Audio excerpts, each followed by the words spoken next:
Coming to you from the mountains and the plain. The only conservative voices brave enough to push back. This is the Conservative Daily Podcast with Joe Otto. That's what the Second Amendment was designed to do. If you're going to do something to nullify or take away my rights under the Constitution, come get it. Max McGuire. When you look at politicians on the left, they need to convince people that they are victims.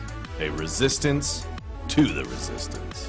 And now your hosts, Joe Otto and Max McGuire. And welcome back to another edition of the Conservative Daily Podcast. As always, my name is Max McGuire. Here today, filling in for Joe Otto, is friend of the show, Keith Jones. Keith, how's it going? Super, thanks. Happy Monday.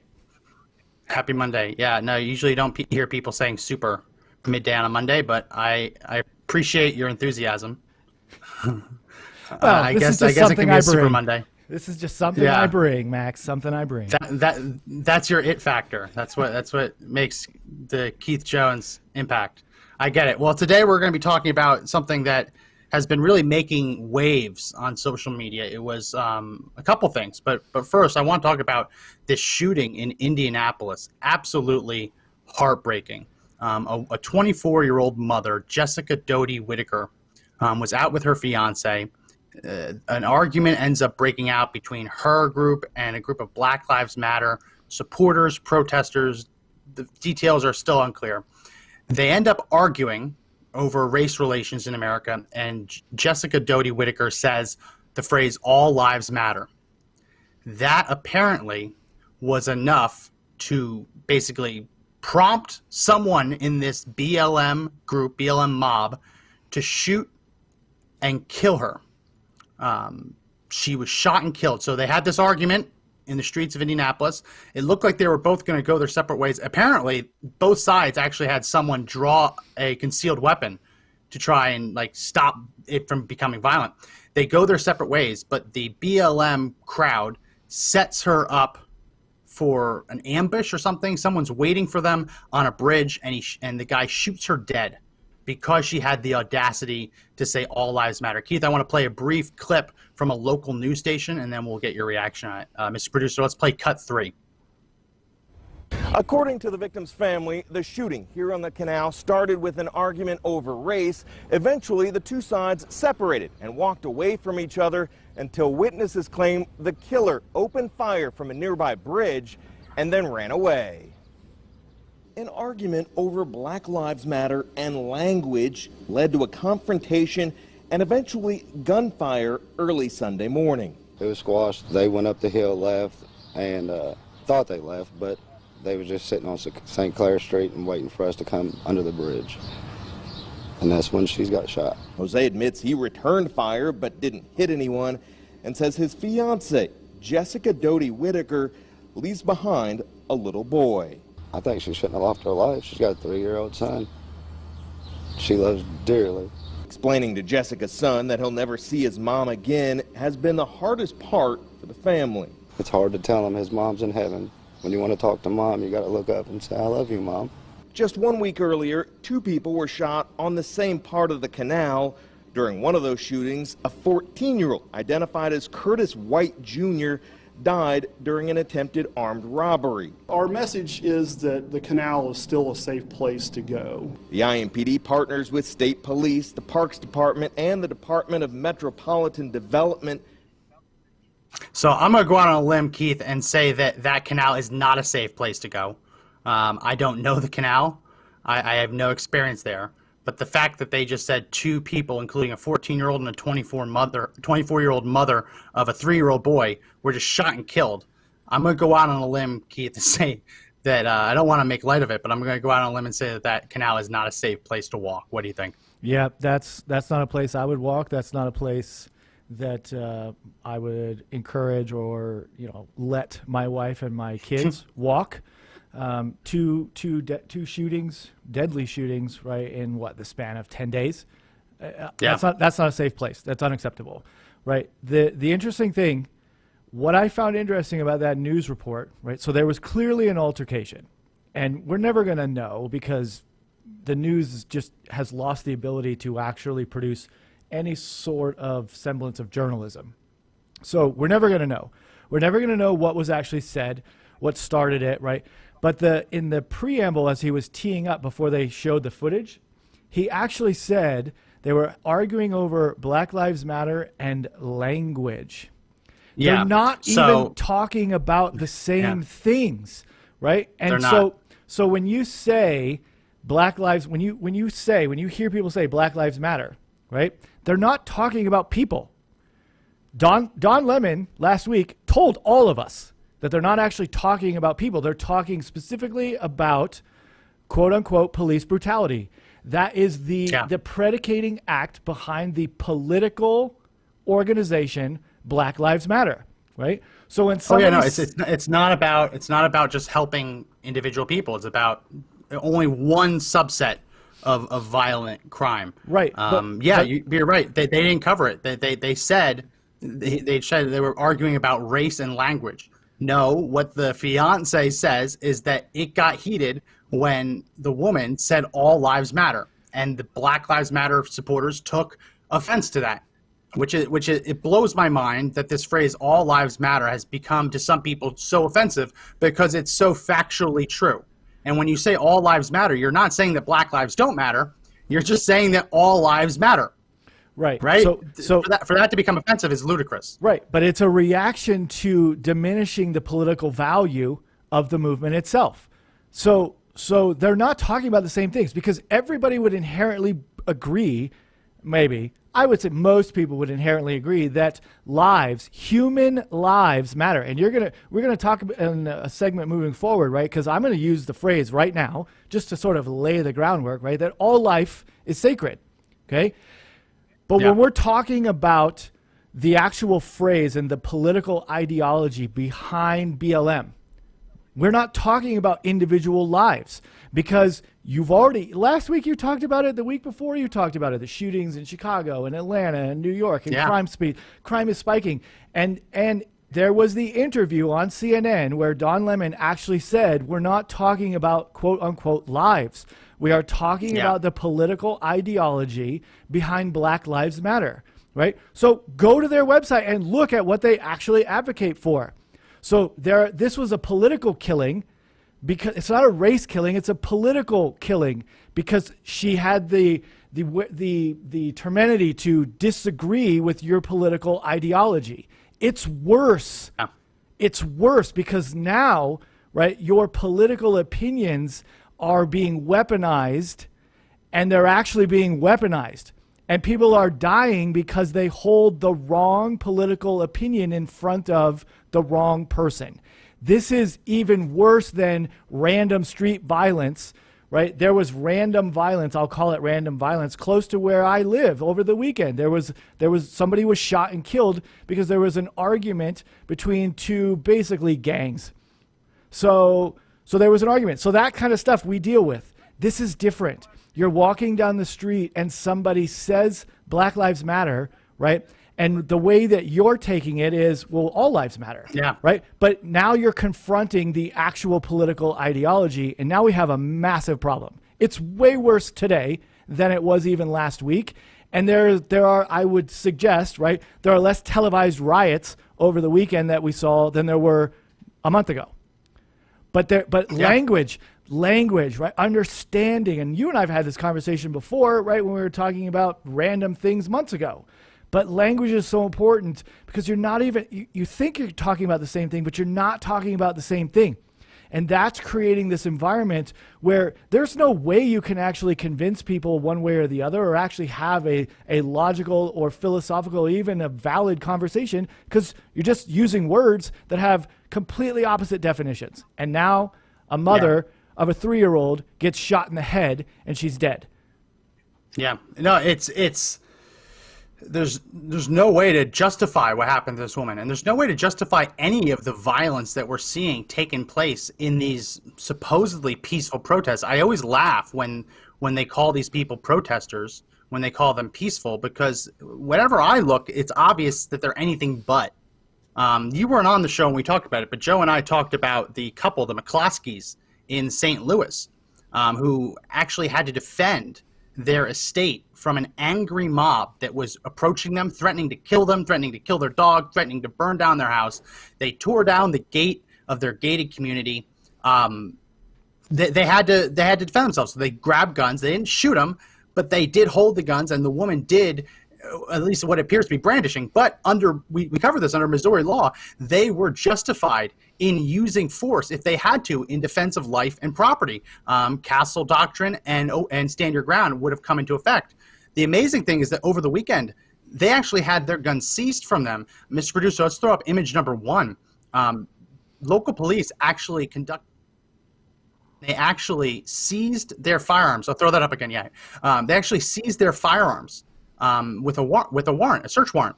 So they haven't been charged, to my knowledge, but those police officers went there and took the guns away from them. So we see the cases of the violence in these protesters, right?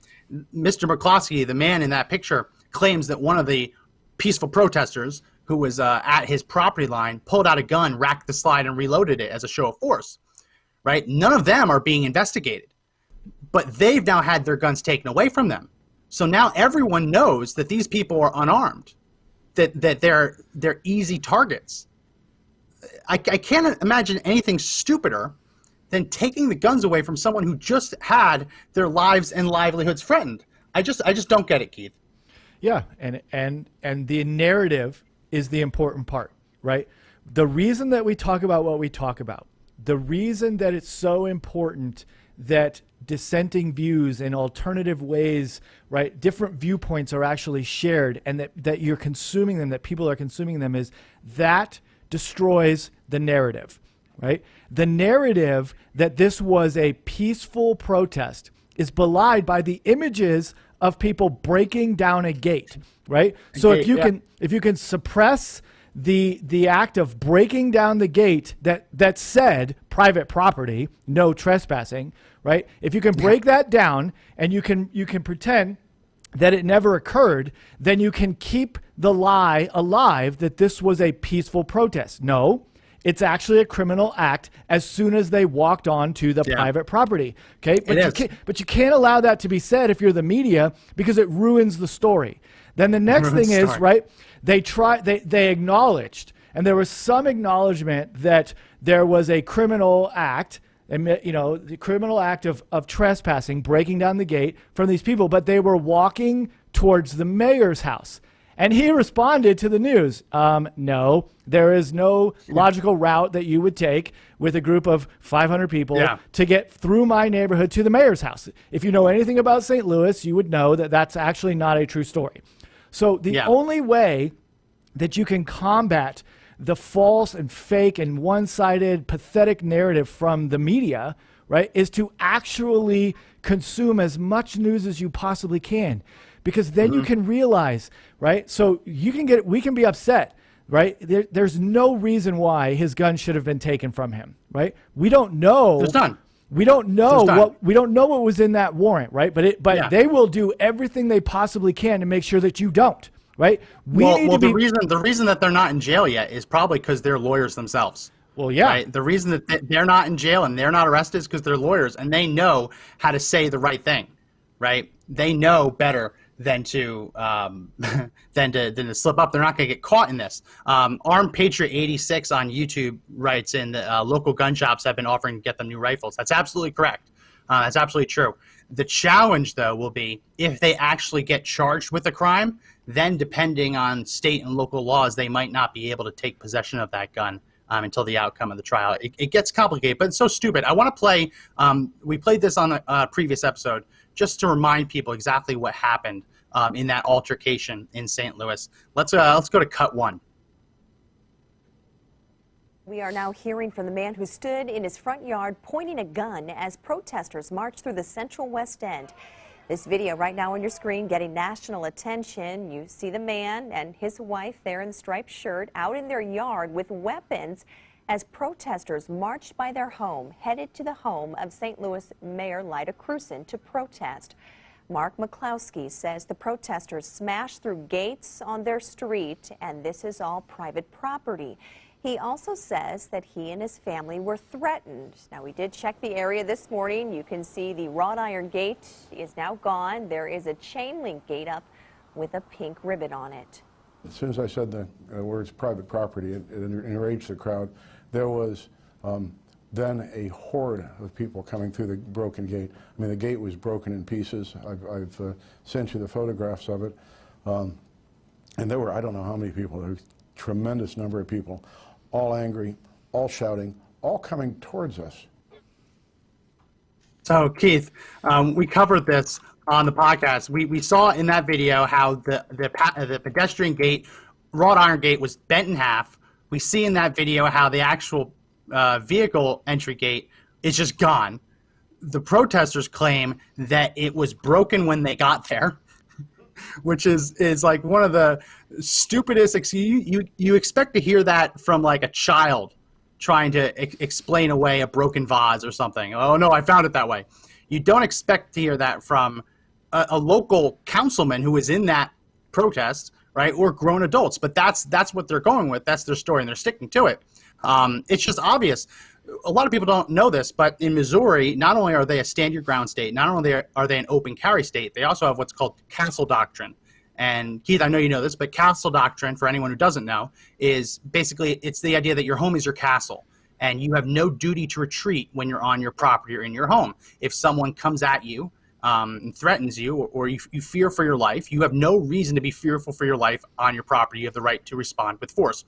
And Missouri law doesn't even require deadly force to be the threat against you. All it requires is, quote, the use or imminent use of unlawful force.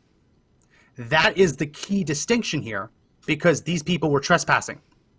So any amount of force, any force whatsoever, any threat of force, people saying, I'm going to kill you, right? Because they were trespassing when they did it, castle doctrine comes into effect.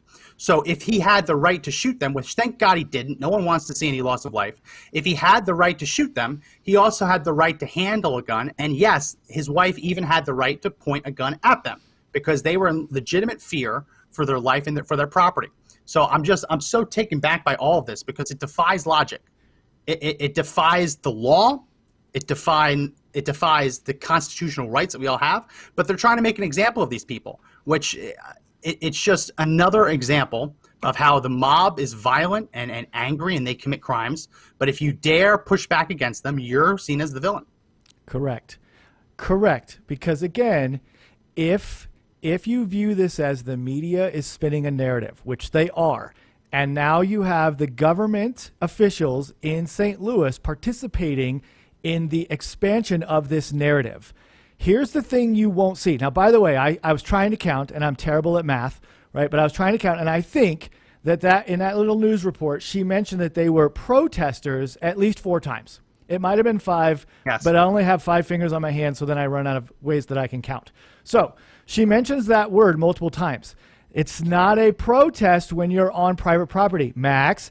If the shortest route from point A to point B requires me to go through your house, I'm not protesting as I walk through your house. I'm trespassing. Now, here's the funny part, right? When it first happened, if you were paying attention, if you saw the story the night that it broke, even if you saw the story the morning after it broke, there were videos and pictures of these people walking up to the gate and breaking it.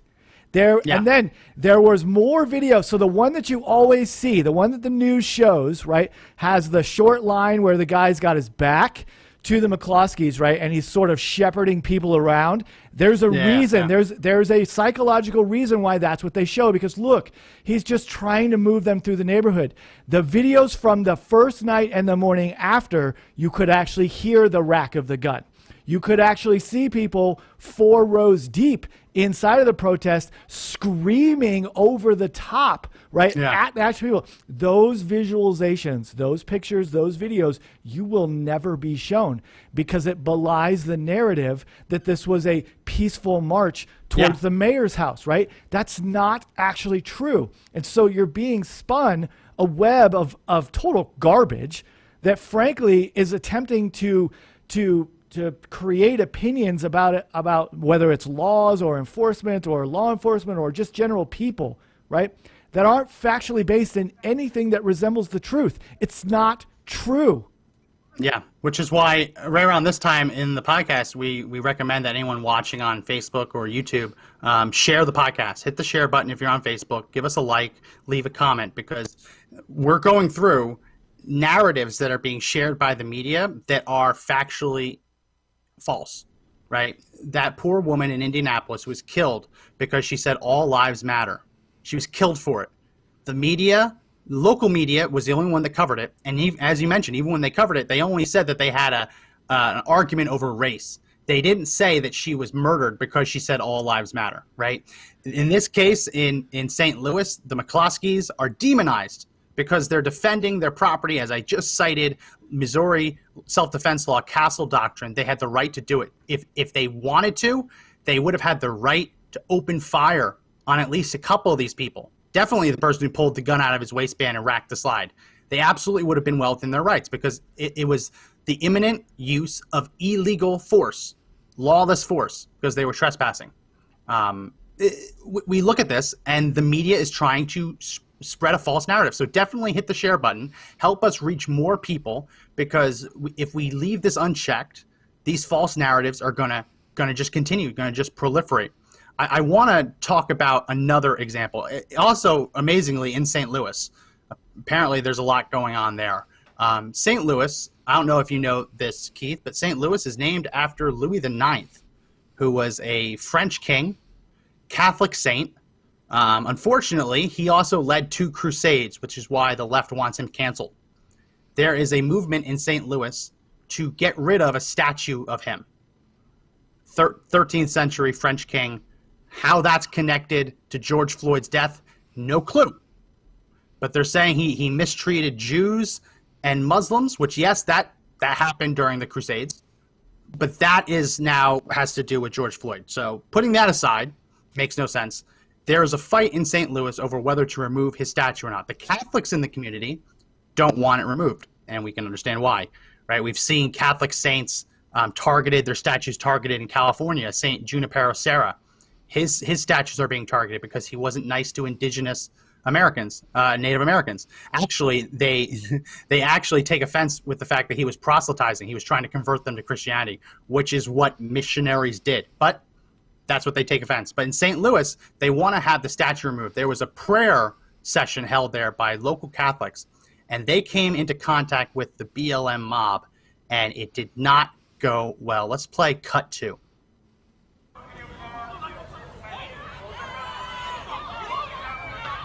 So they're punching each other, they're kicking each other. That's what a peaceful protest looks like, apparently. Lots of haymakers. Guy has a stick, beating him with a stick.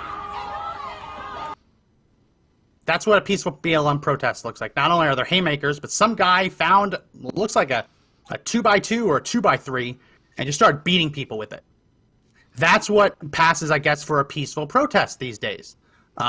Amazingly, Snopes has tried to fact check this whole thing. And while Snopes claims that, yes, there was an altercation, they're claiming that they weren't actually Catholics. They were instead Proud Boys white supremacists. Let's throw up image number 7 briefly. This is straight from Snopes. So even though the Black Lives Matter attacked the Catholics who were just praying next to this statue of a Catholic saint, Snopes is trying to justify the anger by saying that member of the Proud Boys, a hate group, according to the Southern Poverty Law Center, were in attendance, and that therefore it makes it okay. Keith, talk about how dangerous it is to justify brazen assault, brazen lawlessness, brazen attacks by saying that they deserved it because there were bad people there too. It is an example of the media's narrative, right? They're children. They're like my 3-year-old child who does something dumb, and then I ask why they did it, and the answer is a blank stare and the word because, or there's just a shrug. There has to be a way. It is not justifiable to see the images, the video of people being attacked, right? When they're celebrating and praying in front of a statue of St. Louis, right? It's just you can't actually make the argument that it's okay for that to occur. So the only way that you can do it is by creating some sort of inciting event. Look, if there was a Klan member there, and the Klan member was praying, let's say it was Senator Byrd, like he comes back from the grave and he's there to honor the statue of St. Louis the Ninth, right? The Catholic saint, right? Then here's the fun part, right? Nobody would say anything because he has the right politics, right? He has the right, he generated interest and he generated outcomes for the correct, I'm not going to say right, the correct side of the political aisle, right? Do you know why St. Louis was canonized as a Catholic saint? Oh, tell us. Because he actually lived his life pretty modestly. He was the first king, right, who basically who banned trials by ordeal, which basically means, right, that he actually instituted law and order, right? So he was basically the guy who instituted the thing that are called provosts and bailiffs, right? Like you have somebody that's looking at the case and then providing a way out for you as opposed to just sending you to the torture chamber, right? He was basically the guy who took the next major leap forward in terms of how the people, right, who were being ruled by the monarchies in Europe, how they were being treated by those governments, right? He made a major step forward, and he basically, I think if I've got this right, I think he died from dysentery, or maybe he got over, maybe he died from dysentery, but he was sick. He was sick well before he actually passed away. And then when he miraculously recovered from the ailment, and my wife is going to be so upset with me that I can't remember this. Hopefully my pastor is not listening. But he basically overcame the ailment, which was not something that would happen, right, in the 1200s. And he acknowledged that it was because of his devout Catholic Christian faith, right? So he's canonized as a saint. So in the face of a saint, right, let's beat people with sticks. It's the exact opposite of his message. It's the exact opposite. Yeah. So we need a way to justify the fact that people were attacking people who were praying, right? So we're going to say that there was Proud Boy members there. If a Proud Boy member was kneeling and praying in front of the statue, right, then the only thing that somebody would know, because you weren't walking up to them, they're not wearing signs on their back that say Proud Boys. The only thing you know is that you're angry that people are praying in front of this statue.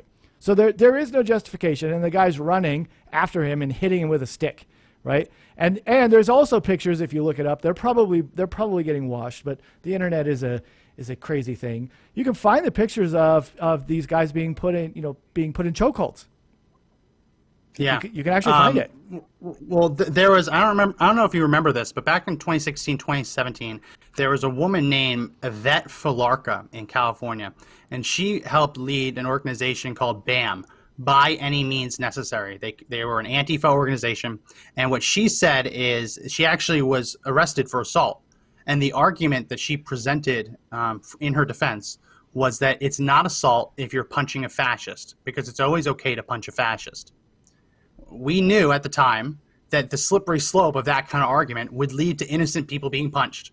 And that was correct. We just watched footage of Catholics praying next to a statue of a saint, praying that it won't be torn down by the mob or by the cowards in city government, getting beaten by a piece of lumber because they had the audacity to pray next to a statue that the mob has determined is unacceptable.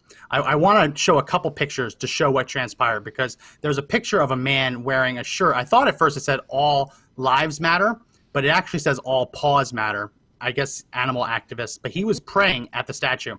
And let's throw up image number 2. This is the image that kind of went all around the world. He's there praying and he's getting beaten.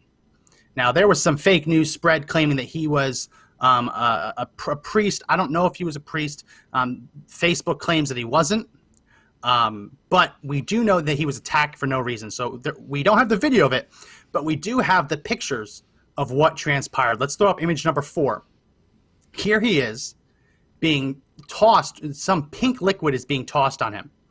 And that is assault. When someone tosses some unknown liquid on you, you have the right to presume that it's dangerous. You have the right to take that very, very personally. Now let's throw image number 5 up. Here's the next still from that bunch of things. Here he's getting punched because you can't fight back against someone throwing liquid at you. And now let's throw up image number 6. This is the blow actually hitting his face. So we see that he freaked out over people throwing liquid on him. Someone threw a punch at him and actually punched him right in the jaw. A sucker punch right behind him. He had no idea he was there, couldn't see it coming. Absolutely, it's a sucker punch.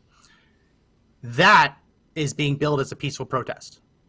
The people involved, well, let's throw up their pictures too. Let's go to image number 3. Well, let's give them some notoriety.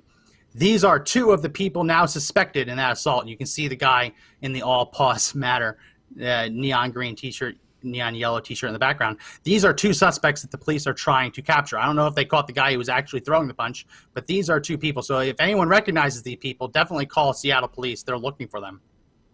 And they're calling this a peaceful protest. And they're saying that the Catholics praying are not peaceful because there are Proud Boys in their group. This is what a lot of people online call this clown world. It's everything, what's up is down and down is up. Nothing makes sense in a world. Welcome to clown world. That's how this feels. Yeah, I agree. I mean, I don't know how a sane person, I've had this conversation with you, I've had this conversation with my wife, I've had this conversation with my family. I don't know how you look up and down in your neighborhood, right? And if you were sitting and having a barbecue with your friends, I don't think that I would, I don't know who I would encounter that would tell me that this is acceptable, right? So I'm baffled. I have a hard time actually internalizing what's going on because it's so far afoul of what I consider to be acceptable and normal behavior. If I saw somebody praying, right, then my response would be, neat, they're praying. Yeah. Not, I want to go punch you because I can, right? And then the media just exacerbates the problem with their use of clickbait and things like we've got to name this person has a lack of melanin in their skin, so they're clearly a racist and a Proud Boy. Because there's no other justification that you could possibly make when you see a photo of 3 young men, because they were young, holding and decking an old guy. And the question I was about to ask you was, what was in his hand? What was he holding? Right? And he hits him hard. Yeah. And there's something that's going around his knuckles. You can see it. I don't know what it is, but look, if you were walking down the street, go back to the young lady in that we talked about earlier in Indianapolis, right? Now you have to fear when you're walking down the street that if you cross the wrong person and you have the wrong amount of melanin in your skin, right, this is somehow acceptable. And on the street, right, people may help you, they may not, right? They may feel empowered to help you. I want to believe that most people would, right? But what would end up happening, no matter what, was that there'd be some sort of dredging of your past, and then you would get labeled whatever you have to be labeled to justify the violence that was just placed upon you, right?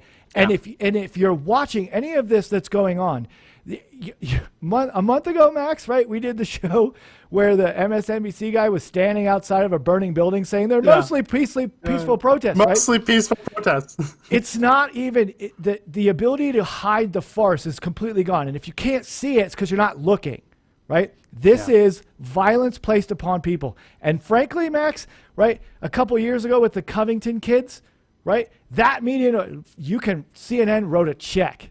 And it was a big check. Right? It's so big we're not allowed to know about it. We're not allowed to know about it, right? But that was a lie. Their story was flat out based on a lie.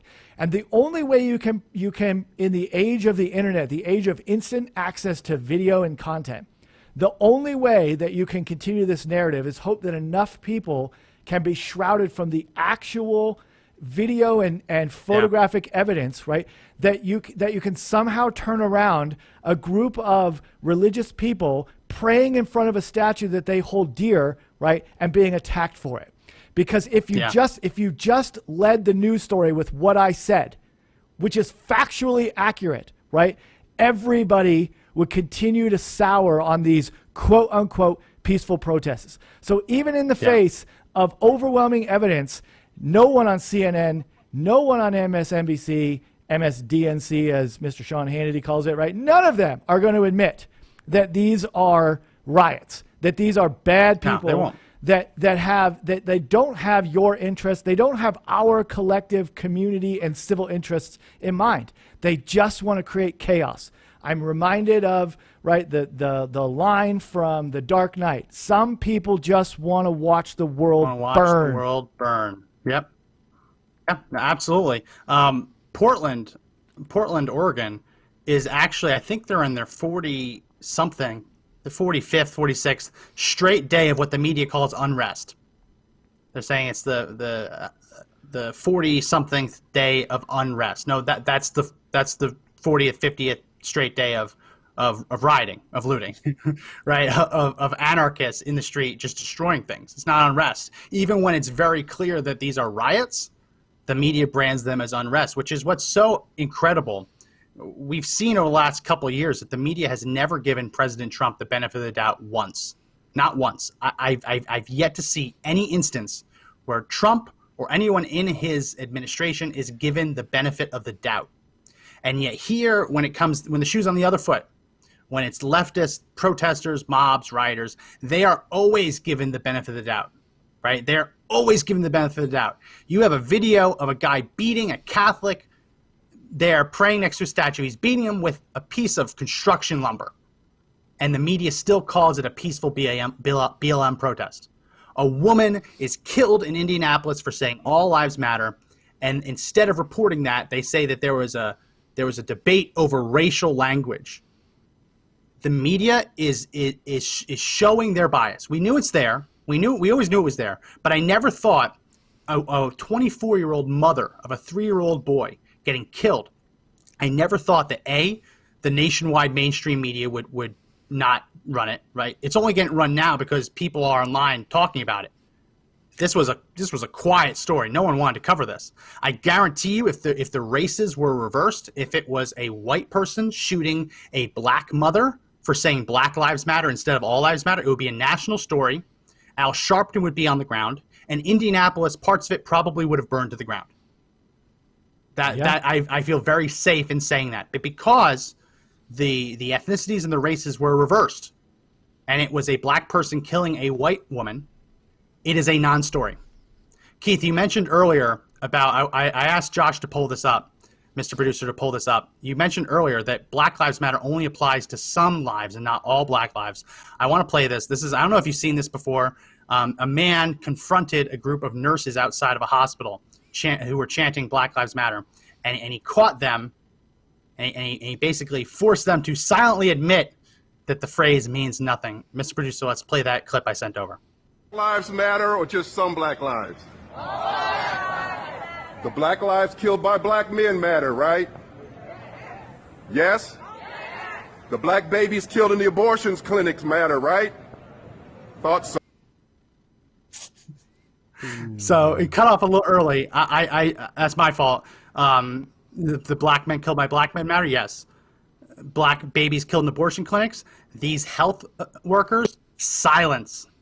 And he just says, thought so. It really hits home how what you're saying is absolutely true. It's not all lives matter because the media, the left, doesn't believe it. If the left believed that all lives matter, they would care about the Catholics being beaten. They would care about the McCloskys being threatened to have their home burned down and them killed. They would care about the woman in Indianapolis who was murdered. They would care about it. But they don't. They don't care about it. it's plainly obvious that their offense to the term all lives matter is not that they think Black Lives Matter is more important and is a better way to say it. They truly do not believe that all lives matter. It pains me to say it, but it's obvious at this point. Yeah, what they actually believe in is anything that they can do to sow division between you and I, between you and our listeners, between us and our neighbors, is good for them politically. Because in the chaos, look, you do this on a daily basis, Max. You actually expose. Think about a bill. So like relax your eyes a little bit, quote unquote, and think about the bills that get written in Congress that you advocate against. They get titles, right? That if you just read the title, you'd laugh, right? Because it has nothing to do with that, but it's a PR piece to it, right? Then inside the bill, there's crazy language, right? Think about the bill, the non-discriminatory, like removal of affirmative action bills, right? They're actually doing the exact opposite of what they claim to be doing. And then at the bottom, right, they put in the riders, they put in the other things that you also have to care about, right? And the whole point of it is if I can get you to look to the left, right, and focus on that dot over there on the right, imagine what I can do when you're looking that direction, what I can do behind your back that you won't see. And we fall for it on a daily basis. It's a shell game. Because what's actually happening is a naked power grab. It's what's happening, right? It's what Joe talks about on a daily basis in terms of, right, you have to look deeper at the roots and the causes of what they're trying to get you to focus on, because when you're focusing on that thing, right, the thing that's actually going to hurt you systemically in the long run is happening without your knowledge, right? And so we argue and they get us to argue about things that practically, if we actually stripped away the emotion from it, we wouldn't be arguing about. But let me give you something that happened over the weekend that makes your point, right? So you talk about the benefit of the doubt, the creation of the narrative, right? I will use the word fear-mongering around the My Sharona Shmiris, right? And you know why I can't say it, so I'm going to say it that way, okay? Yeah. So they're talking about this, and so Betsy DeVos goes on the Sunday circuit, right? And here was the way, look this up, not during our podcast, afterwards, right? Fact check me afterwards, okay? But they asked her the question, can you guarantee that no child will get the aforementioned, not to be mentioned, virus, right, when you are advocating for schools to reopen in the fall? Yeah. It's not possible to tell a country of 350 million people, can you guarantee that one person is not going to get sick? Can you guarantee me that no child is going to die from the flu this year? Because if you can't, then we cannot open. Can you guarantee that no child will be injured riding the bus from their house to the school? Because if you can't, then we can't open schools. The logic in their arguments is so ridiculous, right? Yeah. But then but she sits there and she tries to answer the question. So a long time ago, I had a conversation with Joe, right? And I've had this conversation with you as well. Fundamentally, one of the things that we have to do as conservatives, right, is not fight battles on the enemy's grounds. Joe talks about this a little bit. You talk about this a little bit. I will go back to that first segment that you put up, right, where the word language was used, right? So they call something. They make a mention that we can punch a guy in the face because he was because Proud Boys, quote unquote, were at the praying ceremony, right? If you answer the question by talking about how Proud Boys don't matter, like I did earlier, right? You are ceding the ground and you are now playing defense, right? The proper answer is it's never okay to punch somebody in the face while two of your friends are holding him. Right? Yeah. And then that changes the whole entire debate. So when you watch these interviews that happen, it often sounds like they're not asking questions that people want to answer, and they're not answering questions that get asked. It's because what good politicians are good at, right, is never ceding ground. Right? Twisting and warping it, finding the way to take whatever questions being posed to them and shifting into their pre-written talking points, right? It's why you never actually get answers. You mentioned something that I had to laugh at, how the bills are given names to sound really good and great, but when you get to it, it's nothing but pork. That's what Nancy Pelosi's coronavirus spending bill was. It was $3 trillion plus of pork projects, right? Millions of dollars to fight climate injustice. Think about that. The idea that the weather is racist. They were going to spend millions, I think it was tens of millions, to study climate racism. That bill was called the HEROES Act. Why was it called the HEROES Act? Because police officers working on the front line, in Nancy Pelosi and the left's view, deserved more pay, deserved more benefits, deserved better health care, deserved better child care benefits. That $3+ trillion bill was called the HEROES Act, in part to reward police officers. It took 4 weeks, for the same people that authored the HEROES Act to call for the defunding of police. They literally presented the biggest spending bill we've seen in decades as saying we need to reward police officers because they're doing such a good job, to then doing a complete 180 and saying, no, we actually need to just shut down police entirely. They don't deserve to exist. But the bill's still called the HEROES Act. That's what's so crazy. You have people who have co-sponsored both of them. They want to shut down police, but they also want to reward them. That's how hypocritical the left is. It's a shell game. The trick of the shell game, and I don't want to give away any magician secrets, when you see the shell game or you see the cup game, whatever you want to call it, where someone puts a ball under a cup and they move it around and you're trying to find it, trying to figure out where it is, you can never win that game because the ball is never under the cups. It's sleight of hand. They never actually put the ball under the cups. You think they do, but they never actually do. It's deception. It's misdirection. You can never win the cup game. You can never win against the Democrats when operating on their battlefield. Because how can you come out against the HEROES Act? How can you be against rewarding police officers for all the good they're doing? Well, apparently, if you're a Democrat, you can very easily do that inside of 3 weeks. You can completely just abandon that entire narrative. But for us, they designed that bill in that way to stop us from defeating it. Because then they can run the commercials of so-and-so promised to defeat the HEROES Act. So-and-so voted to stop police officers from getting child care. Like, that's the ads that they run. So you're right, you can't fight on that battlefield. You have to fight on your own battlefield because it is a sham. It is a shell game. You can never win. Yep. And there was a comment in the comment section. It's perfect, spot on. The LA teacher, we talked about this morning. LA teacher union refuses to open unless police are defunded. Yeah. So let me get this straight, right? You want to defund the protection for your kids when you send them to their public indoctrination factories, right? Did I say that out loud? But we, as the educators, because remember, it's all about the kids. It's not about our salaries and our ridiculous benefits and the fact that we are basically teaching kids that 2 + 2 = 4 is racist. It's not about that. It's about the kids, right? But by the way, we're not going to go there unless you defund the police. Well, let me ask what was the other demand they made? They made another demand. I don't know. They wanted defunding the police. Oh, I forget. Probably a raise. Another thing that had nothing. Yeah. No. They wanted to stop charter schools from opening. Oh, yeah, that's right. Charter schools. Yes. Yeah. No charter schools, no school choice. That's the comment above it, right? Yeah. No school choice, no charter schools, no parents having control over what is taught in the curriculum inside of the schools, right? None of that. But by the way, also defund the police.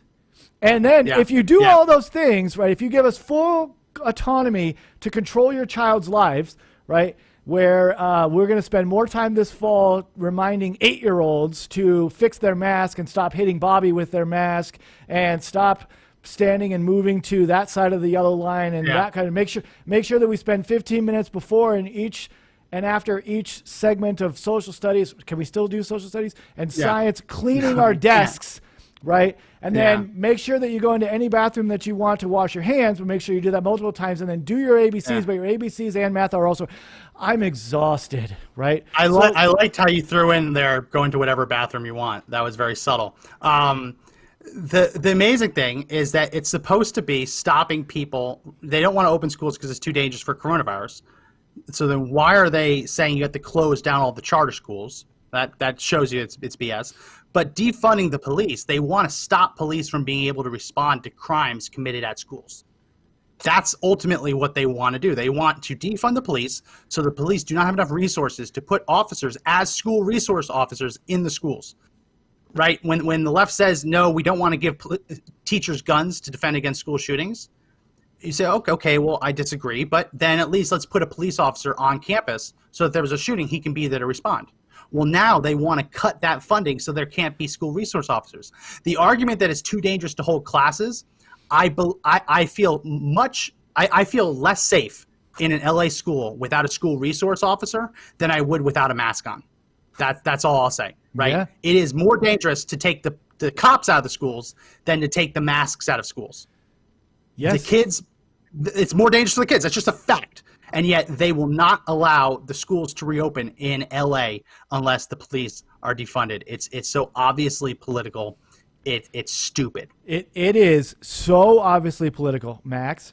You're old enough. I would venture to guess that the vast majority of our listeners are old enough to remember 9/11. The stories that came out after 9/11, right? Just harken back to that awful time, right? And we got inundated with conspiracy theories about, right, Bush wanting to go back into Iraq to finish, H.W. Bush's his job, work, yeah. right? So we had to let these things happen. We had to be so simultaneously, the left calling him the dumbest person on the planet, right, was also the smartest, most brilliant person on the planet who orchestrated this scheme. Yeah, who orchestrated this scheme, and somehow not a single person at any layer of any government bureaucracy ever leaked this scheme. But let's leave that to the side, okay? So we have this thing that's going on, and the reason that the left was so intent on talking about it was because, right, it was their way of creating political opposition to any act that the Bush administration would put into play. It was a political football, right? So we're going to say that it was a conspiracy theory so that we can use that to bludgeon the administration over the head, right? You just said something that's really important, okay? When you remove resource officers from schools that have them, those resource officers, right, are there not every day to protect kids from the horrific possibility that there could be a shooting in the school. They're there to act as community liaisons, to act as mentors, to act as somebody that you can talk to, right? Okay, so if they're not there and a school shooting happens, the next minute it will be turned into a politicized event to go against the Second Amendment and Republicans in general. I do not like conspiracy theories, okay? But if you are going to advocate out of one side of your mouth for the removal of safety and security, which is the primary function of the government, and then when lawlessness breaks out, right, you then complain about the people who are there to actually provide that safety and security, right? You are building this on purpose. They're doing it on purpose because this way we are fighting about the wrong things, and behind the scenes, right, crazy stuff is going to happen in our government, right? And there are things. Can you even go through? Here's a challenge for our listeners, because I know you guys pay attention to this stuff. Some of the landmark Supreme Court cases that were ruled down in the last 2 days of their session, go read them. Go read what just actually happened in 5-4, right, decisions, in 9-0 decisions, right? Go read them, right? And is anybody talking about fundamental changes that were happening by unelected jurists in robes? No, we're arguing about whether or not these protesters are rioters, completely having the wool pulled over our eyes while fundamental changes to our entire country are happening and no one's talking about it. Boy, my blood pressure just went up. Yeah, it's incredible when you put it all together. It's these people don't want to bring us together. They want to tear us apart, and it's obvious to that. When I see President Trump, he said stuff that everyone wishes to say, you shouldn't have said that. Fine. To make the argument though that he is somehow against women, he's trying to hurt women, he's trying to hurt Hispanics, he's trying to hurt black people, to make it like he has these ultimate schemes just to ruin people's lives. It just isn't true, right? And you mentioned with George W. Bush, I remember at the time it was either Dennis Kucinich or it was like people that were like all on the Dennis Kucinich train back when he was like thinking about running for president. They made this claim that if if George W. Bush didn't win re-election, he wouldn't give up the White House. We're hearing the same stuff now with Trump, that if he doesn't win, he won't give up the White House. When Trump gave that speech at Mount Rushmore, George Stephanopoulos called it dark and divisive, right? When Republicans in the past, when Bob Dole gave the acceptance speech at the GOP convention when he was running against Clinton, George Stephanopoulos also called that dark and divisive. They're trying to make this out to be that Trump is crazy, Trump is radical. Listen, they called Mitt Romney a sexist because he had binders full of women, right? they called him like an animal rights violator because at one point he had a dog in a crate strapped to the top of his car, right? They went after Mitt Romney. They went after John McCain. They will go after anyone. They will call anyone a racist, anyone a sexist, if they think that they can use it against them. Which is why, to circle back, this whole argument that it's okay to punch a fascist because punching a fascist is always in self-defense, or it's always okay to punch a Trump supporter because Trump supporters are clearly racist, clearly homophobes, xenophobes, whatever the phobes or the isms they want to throw out. It's so dangerous because it's taken root in this country. It's taken root to the point that a woman is killed in Indianapolis for saying all lives matter. Catholics are beaten for praying next to a statue honoring a 13th century saint, and homeowners actually had the guns taken away from them because they had the audacity to defend their property from a violent mob. It's becoming clearer and clearer every day that we live in a clown world. We live in topsy-turvy, up is down, down is up. None of it makes sense anymore, which is why this election is more important than ever. Because if we lose this election, if Biden is able to get in, we can see what they are planning. We can see what they want to turn this country into. A place where if you pray next to a statue, you're beaten with construction lumber. And the media doesn't cover it and says that the protesters doing the beating are peaceful, right? That's the world we will live in. We have to elect Donald Trump. We have to elect a Republican House and Republican Senate, even if they're spineless, because the Democrats would be so much worse. I'll give you the final word, Keith, as we wrap up. Yeah, I agree with everything you just said. And if you want more validation than what you just presented to our listeners, go read the Joe Biden. It's basically just Joe Biden veneer. It's his paint coat over Bernie Sanders' platform. That's the choice paste. That's in front. It's copy paste. It's some might actually use the word plagiarized, but because it's being provided to him, right? It's just copy and paste. It's his paint coat, but it's Bernie Sanders' plan. That's your choice. That's Americans' choice, right? And I will continue to advocate, right? You've got to pay attention to what's going on. You have to ask critical questions, right? You got to search out and search out information, right? And even viewpoints that you don't necessarily agree with, so you can understand what the difference is between the definitions of words we're using. The last thing I'll say, Max, is God bless you, right? God bless America, right? Peace be with you, my friend. Well, and my last word will be, anyone listening to this, make sure you do two things. Register to vote and apply, if you need to, for a concealed carry permit, because things are going to get worse before they get better, and you're going to need both probably before this is all over. So again, that's going to be it for this edition of the Conservative Daily Podcast. Thanks to Keith Jones for filling in for Joe Otto today. My name is Max McGuire. Remember that you can find the podcast on Apple Podcasts if you have an iPhone, Google Play Store if you have an Android. You can also find us on the Podbean app as well as conservative-daily.com/podcast. We live stream on Facebook and YouTube daily, so check us out there. And make sure you do subscribe to the audio versions. It really helps. And again, if you're on Parler, find us on Parler at Conservative Daily, all one word, and we'll follow you back. So again, my name is Max McGuire. And remember that the fight to take back our country is not over, but the only way we win is if we all stand and fight together.